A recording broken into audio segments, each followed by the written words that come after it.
The sun rose over Okinawa, burning through the morning haze, casting its sharp light across the Marine Corps base. The parade ground thudded with the rhythm of boots hitting asphalt, orders ringing out like cannon fire, and young recruits frozen at stiff attention. Among the rows of fresh faces, there was one figure who didn't quite fit the mold. She was quiet, watchful, her stance disciplined but humble, her sharp eyes betraying a life that had seen more than she let on. On the roster, her name was simple enough: Lieutenant Sarah Kiading, a logistics officer, temporarily assigned to the base. A role so plain, so unremarkable, it was designed not to be noticed. But some presences cannot be ignored. There was something about her that made the men around her stand straighter. Their voices dropped lower when she passed. She wore no medals, no special insignia. Just the uniform, nothing more. But it wasn't what she wore, it was what she carried in silence. That morning, Colonel James Whitaker made his rounds. A Marine's Marine. 3 decades in service, a man carved from the battlefield, his reputation forged in the fire of the Middle East. His voice could roll across a courtyard like thunder, and his very shadow commanded respect. Whitaker was known for his unshakable composure. Men had seen him stand under fire without so much as blinking. But on this day, something cracked that facade. Reviewing personnel files, Whitaker's eyes narrowed when he reached Sarah's record. It was too clean, too neat, too empty. A file where the gaps were louder than the words written down. Someone had stripped her past, left nothing but a shell of service. And Whitaker knew the difference between an ordinary officer and someone deliberately hidden. He walked up to her in formation, his shadow falling across her face. "Lieutenant," he barked, his voice sharp, "what's your call sign?" The question froze the ground. Recruits shifted, eyes darting. A call sign wasn't something asked of logistics officers. That belonged to aviators, to special operations, to men and women who walked behind enemy lines. For her, the question cut through the silence like a blade. Sarah raised her eyes. Hazel, steady, unflinching. Her voice came calm, controlled, without a tremor. "Phantom 7. The moment the words escaped, the air changed. Whitaker's jaw tightened. His eyes widened. For the first time in years, the unshakable colonel betrayed something no one had ever seen in him: fear. His hand trembled, ever so slightly. The recruits stood confused, whispering among themselves. What had just happened? Whitaker dismissed the formation abruptly, his voice rougher than usual. "Lieutenant," he ordered, "my office. Now." Behind closed doors, the tension was heavy. The blinds were shut, the door locked. The colonel poured himself water, but even the glass shook in his grip.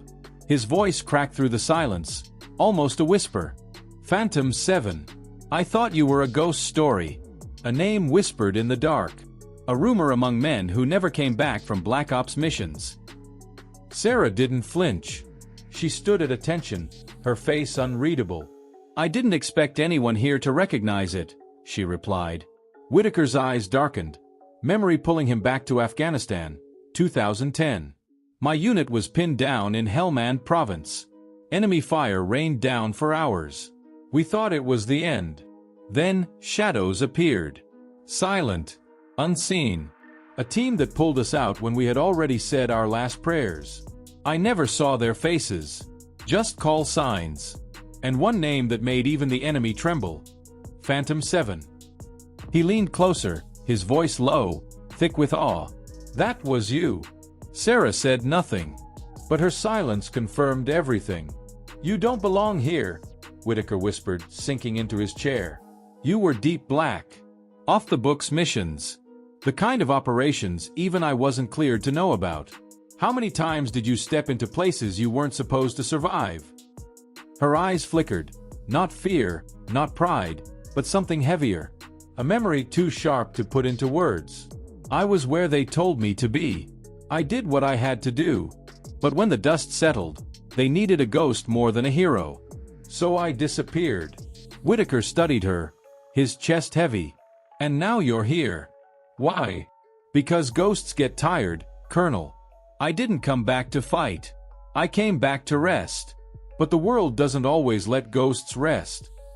2 weeks later, The world proved her right. A convoy carrying humanitarian supplies was ambushed in hostile territory. Among the captured was a young lieutenant, barely out of the academy. The brass called the rescue mission impossible. Too dangerous, even for seasoned Marines. Losses would be inevitable. In the briefing room, silence hung heavy. Officers avoided each other's eyes. No one wanted to speak the words, "We can't save him." Then a voice rose from the back. Steady. I'll go." Heads turned. Sarah stood, her gaze unwavering. "I know the terrain. I know how to get in and out without leaving a trace. Let me do it." Whitaker locked eyes with her. Duty told him no. Desperation told him yes. Finally, he gave a sharp nod. "Go. But take a team. You don't walk in there alone." "With respect, Colonel," she said, her voice steel. "A team makes noise. Phantom 7 doesn't." That night, Sarah moved like a shadow reborn. Silent steps through enemy lines. Guards dropped one by one, never knowing what hit them. Fires flickered in the distance. Rifles gleamed under moonlight, but she was invisible. She reached the makeshift prison without raising a single alarm. Inside, the young lieutenant trembled in the dark. The door creaked open. He expected the enemy. Instead, a woman appeared, her finger pressed to her lips. "Stay quiet. We're leaving." In moments, she had cut his restraints and guided him through the shadows. Not a shot fired. Not a sound made. By the time they reached the extraction point, the Marines gasped. Out of the darkness emerged Phantom 7, the lieutenant alive and unscathed. Colonel Whitaker was waiting, his face lit by the dim red glow of field lights. When Sarah stepped forward with the rescued officer, the colonel felt that same shiver from years before. "Phantom 7, he breathed. She met his eyes, her voice barely above a whisper. "I told you, I didn't come back to fight. But sometimes, the fight finds you." Word of the mission spread like wildfire. Official reports were silent, her name erased. But among Marines, a legend returned.